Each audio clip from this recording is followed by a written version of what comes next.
নারীরা তাদের অধিকারের জন্য মাঠে নামতে পারে। নারীরা আমার মা, কোনো নারী বোন, কোনো নারী আমার স্ত্রী, তারা আমাদের সম্পর্কদের সবচেয়ে উচ্চ পর্যায়ে।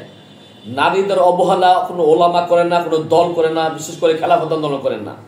কিন্তু বর্তমান সরকার নারীদের অধিকার আদায় করার জন্য কিছু কুলঙ্গা নারীদেরকে তারা ডিস করে মাঠে নেমে এসে, যাদের অনেকেরই স্বামী নাই, স্বামী হারা, দেশ হারা, অভিভাবক হারা, তারা ইসলাম সম্পর্কে একটু মাত্র তাদের কোনো চিন্তা চেতনা নাই যে আমি যে নারী অধিকারে হাত দিলাম, যে আসলে কোরআন সুন্নাহ কি বলে, সংবিধান কি বলে, দেশ কি বলে।